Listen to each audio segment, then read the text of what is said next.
السلام علیکم ورحمۃ اللہ وبرکاتہ۔ اللہ نے چھپکلی کو کیوں پیدا کیا؟ دوستو، ایک بار حضرت موسیٰ علیہ السلام نے اللہ سے سوال کیا، یا اللہ، اس چھپکلی کا کوئی فائدہ تو نہیں ہے، پھر تو نے چھپکلی کو کیوں پیدا کیا؟ یعنی کہ چھپکلی کو پیدا کرنے کے پیچھے تیری کیا مرضی ہے، تیرا کیا مقصد ہے، اور چھپکلی کو مارنا ثواب ہے یا گناہ ہے؟ حضرت موسیٰ علیہ السلام کا یہ سوال سن کر اللہ تعالیٰ نے جو جواب دیا، اس کو سن کر آپ لوگ بھی حیران ہو جاؤ گے۔ اس لیے یہ واقعہ آپ سبھی کے لیے بہت ہی خاص ہے، اسے پورا ضرور سنیں۔ دوستو، اگر ہم اپنی روزانہ کی زندگی پر غور و فکر کریں تو ہمیں اس دنیا میں بہت سی ایسی چیزیں دیکھنے کو ملتی ہیں جو ہمیں بالکل بھی بے فائدہ لگتی ہیں، یا پھر کسی چیز سے ہمیں کوئی تکلیف پہنچتی ہے تو ہمیں یہ لگتا ہے کہ یہ تو بالکل بیکار چیز ہے، اس کو اللہ تعالیٰ نے کیوں پیدا فرمایا ہے؟ مگر یاد رکھیں دوستو، اللہ تعالیٰ نے اس کائنات کی کوئی بھی ایسی چیز بنا کسی مقصد یا بیکار میں پیدا نہیں فرمائے گا۔ اس بات کو ہم انسان کبھی جان نہیں سکتے کہ اللہ تعالیٰ نے کس چیز کو کیوں پیدا فرمایا ہے۔ اللہ پاک ہر چیز کے بارے میں بہتر جاننے والا ہے۔ اسی طرح سے اللہ نے کوئی بھی مخلوق بے مقصد، بیکار اور بے فائدہ پیدا نہیں کیا ہے، چاہے وہ کوئی بھی مخلوق کیوں نہ ہو، چاہے وہ انسان ہو یا شیطان ہو یا جنات ہو یا پھر اس دنیا کے چھوٹے موٹے کیڑے مکوڑے ہوں، ہر چیز کو اللہ تعالیٰ نے مقصد کے ساتھ پیدا فرمایا ہے۔ اسی لیے کسی کو یہ بالکل بھی حق نہیں کہ وہ اللہ کی بنائی تخلیق پر اعتراض کرے، اللہ کی پیدا کی گئی کسی چیز پر ناراضگی کا اظہار کرے، کیونکہ اللہ تعالیٰ اپنی تخلیق کے فائدوں سے خوب اچھی طرح سے واقف ہے۔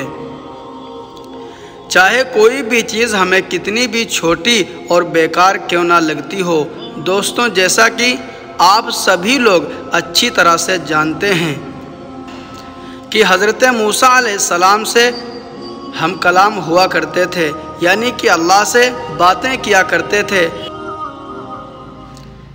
اکثر حضرت موسیٰ علیہ السلام کوہ طور کی پہاڑی پر جا کر اللہ سے بات کرتے تھے۔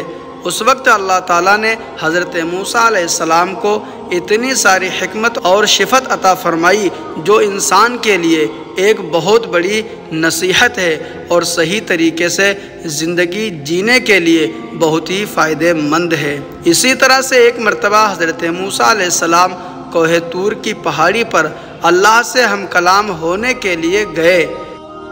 کوہ طور پر جا کر آپ علیہ السلام ایک درخت کے نیچے کھڑے ہو کر اللہ سے بات کرنے لگے۔ اس درخت کے اوپر ایک چھپکلی تھی جس نے آپ پر پیشاب کر دیا۔ اس کے چھینٹے آ کر آپ حضرت موسیٰ علیہ السلام کے کپڑوں پر گر گئی۔ یہ دیکھ کر آپ علیہ السلام کو اس چھپکلی پر بہت غصہ آیا اور آپ نے فوراً اللہ کی بارگاہ میں سوال کر دیا۔ آپ علیہ السلام نے اللہ سے پوچھا، یا اللہ، تو نے اس چھپکلی کو کیوں پیدا کیا ہے؟ اس کو پیدا کرنے میں تو تجھے کوئی فائدہ نہیں ہے۔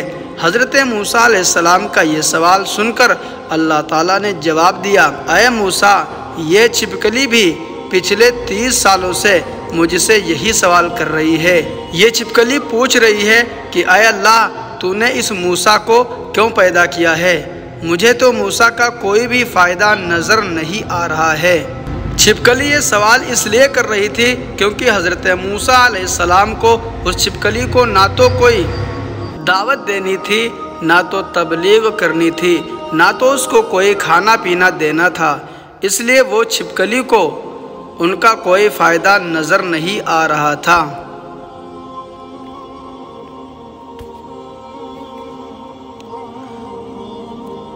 اس کے بعد اللہ نے حضرت موسیٰ سے فرمایا، اے موسیٰ، 30 سالوں سے یہ چھپکلی مجھ سے یہی سوال کر رہی ہے کہ اے اللہ، تو نے موسیٰ کو کیوں پیدا فرمایا، اور اے موسیٰ، آج تو مجھ سے یہ پوچھ رہا ہے کہ اللہ تو نے اس چھپکلی کو کیوں پیدا کیا ہے؟ اے موسیٰ، یہ میں ہی جانتا ہوں کہ میں نے اس چھپکلی کو کس مقصد کے ساتھ پیدا کیا ہے اور موسیٰ کو کس حکمت کے ساتھ میں نے پیدا فرمایا ہے۔ اے موسیٰ، اللہ نے مخلوق کو کسی مقصد اور حکمت کے ساتھ پیدا کیا ہے، اور جو فائدہ مقصد کسی ایک مخلوق سے ہے وہ مقصد کسی دوسری مخلوق میں نہیں ہو سکتا ہے۔ آگے اللہ نے فرمایا، اے موسیٰ، یاد رکھنا اللہ نے چھوٹے موٹے کیڑے مکوڑے پیدا کیے اور چھوٹے موٹے جانور پیدا کیے ہیں، سب کی الگ الگ حکمت اور سب کا الگ الگ مقصد ہے۔ دوستو، پھر حضرت موسیٰ علیہ السلام کے دور میں ہی ایک بنی اسرائیل کی عورت آپ کی بارگاہ میں آئی اور سوال کرنے لگی، اے موسیٰ، اللہ نے چھپکلی کو کیوں پیدا کیا ہے؟ یہ تو کسی بھی کام کی نہیں ہے، دیکھنے میں بھی کتنی بدصورت لگتی ہے، اس کی شکل و صورت بھی ایسی ہے کہ ڈر لگے، یہ چھپکلی تو کسی بھی کام کی نہیں ہے، پھر اللہ نے اس کو کیوں پیدا کیا ہے؟ یہ سن کر حضرت موسیٰ علیہ السلام نے فرمایا، اے عورت، یہ چھپکلی بھی اللہ تعالیٰ سے یہی سوال کر رہی ہے، اے اللہ، تو نے اس انسان کو کیوں پیدا کیا ہے؟ یہ نہ شکر بے صبری، لڑنے اور جھگڑنے والا، اس زمین پر فساد کرنے والا، ایک دوسرے سے نفرت کرنے والا، اس کی تخلیق سے تم کو کیا فائدہ ہے؟ چھپکلی کا یہ سوال سن کر اللہ تعالیٰ نے جواب دیا، میں اپنی تخلیق اور فائدے سے زیادہ واقف ہوں، اسی لیے ہم سب کو چاہیے کہ اگر کسی مخلوق کی پیدائش ہماری سمجھ میں نہیں تو پھر ہر حال میں اللہ کا شکر ادا کرنا چاہیے۔ اسی طرح سے دوستو، ایک شخص ایک مرتبہ حضرت علی رضی اللہ تعالیٰ عنہ کی بارگاہ میں حاضر ہوا اور ادب کے ساتھ عرض کرنے لگا، یا حضرت علی رضی اللہ تعالیٰ عنہ، چھپکلی کو مارنا گناہ کا کام ہے یا ثواب کا کام ہے؟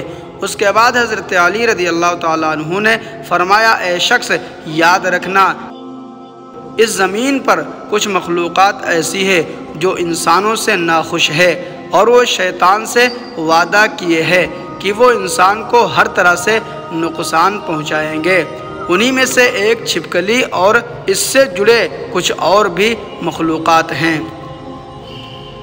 اے شخص، یاد رکھنا یہ چھپکلی شروع سے ہی انسانوں کی دشمن رہی ہے، اسی لیے اس کو مارنا کوئی بھی گناہ کا کام نہیں ہے۔ یہ سن کر اس شخص نے کہا، یا علی، آپ نے فرمایا کہ چھپکلی اور اس سے جڑی کچھ مخلوقات نے انسانوں کے ساتھ میں دشمنی کی ہے اور شیطان کی بات مانتے ہیں، یا علی، یہ کب اور کیسے ہوا؟ اتنا سنتے ہی حضرت علی رضی اللہ تعالیٰ عنہ نے فرمایا، اے شخص، حضرت آدم علیہ السلام کے دنیا میں آنے سے لاکھوں سال پہلے اس زمین پر چھپکلی کا خاندان بڑی تعداد میں پھیلا ہوا تھا، اور دھیرے دھیرے اس کا خاندان بہت بڑا ہونے لگا تھا، یہاں تک کہ انہوں نے اس زمین کو جہنم کی طرح بنا دیا تھا۔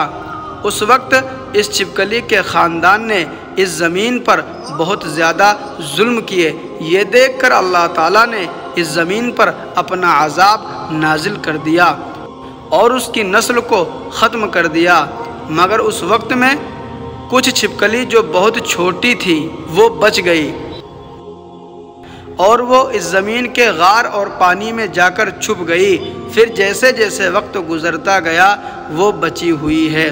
چھپکلی بغض اور حسد کی وجہ سے بڑھتی رہی، یہاں تک کہ حضرت آدم علیہ السلام کا زمانہ آ پہنچا۔ اس وقت شیطان نے اس مخلوق کے وجود میں یہ بات ڈال دی کہ تمہاری نسل کو اسی آدم کے لیے ختم کیا گیا تھا، بس تبھی سے اس نسل کی مخلوقات انسانوں سے نفرت کرنے لگی اور تبھی سے اس کوشش میں لگی ہوئی رہتی ہے کہ وہ انسانوں کو ہر طرح سے نقصان پہنچاتی رہے۔ اے شخص، یاد رکھنا یہ واحد مخلوقات ایسی ہے جب نمرود نے اللہ کے نبی حضرت ابراہیم علیہ السلام کو آگ میں ڈالنے کا ارادہ کیا تو ہر جانور اس آگ کو بجھانے کی کوشش کر رہا تھا، مگر یہ چھپکلی خوش ہو کر اس آگ کو بھڑکا رہی تھی تاکہ نقصان پہنچے۔ اللہ تعالی اچھی باتوں پر عمل کرنے کی توفیق عطا فرمائے۔